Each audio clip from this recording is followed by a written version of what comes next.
Okay, welcome to another Poetry Thursday, and it's going to be another Surrealist Poetry Thursday.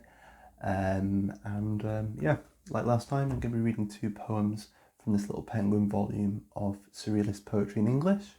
It'd be pretty cool to have some, a volume of just Surrealist poetry generally from a variety of countries, but for now, I've just got this to work with.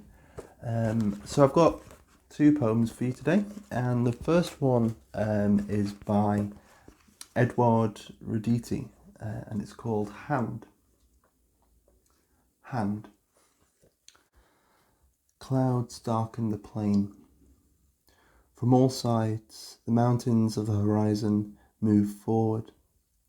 The plain shrinks, crumpled into valleys that grow deeper. The three rivers become torrents that flow swiftly in their cavernous beds towards those dark spots where they meet, the cities. Then the sun again. The mountains move back to the distant circular horizon. The valleys disappear, and the three rivers flow placidly in their scarcely perceptible beds of luminous sands. The cities glisten with their crystal walls, and the hard light is reflected from house to house along the glass streets. Men no longer drag their dark blue shadows like long chains that rattles on the opaque cobblestones. Silence of light, frozen whines of sound. No wind stirs.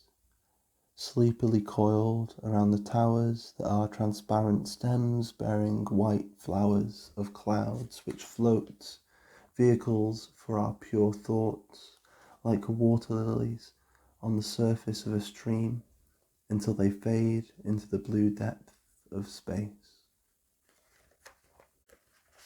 Okay, and then next up we've got a poem by David Gascon, and it's called The Cage.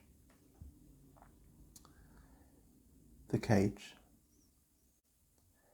In the waking night, the forests have stopped growing. The shells are listening. The shadows in the pools turn grey. The pearls dissolve in the shadow, and I return to you. Your face is marked upon the clock face. My hands are beneath your hair.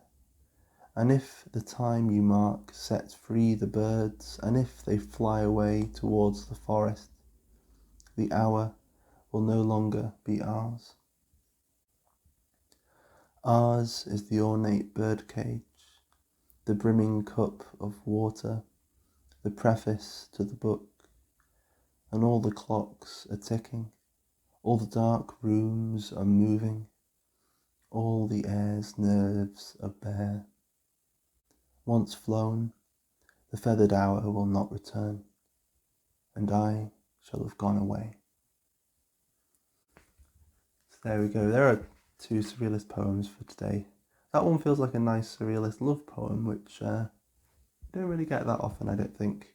But they both do what I really love in a Surrealist poetry, which is just this layering and building of images. I think that's particularly effective towards the end of that first poem, when it starts talking about the wind and the clouds and how they drift off into space, but just the way that imagery builds is really lovely. And then really all the way through the cage, every line is its own very distinct image, and it's just just really lovely.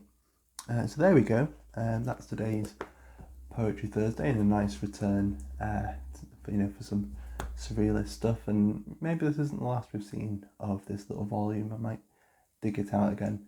But there we go. That's that for today. Take care, and I'll see you soon. Bye.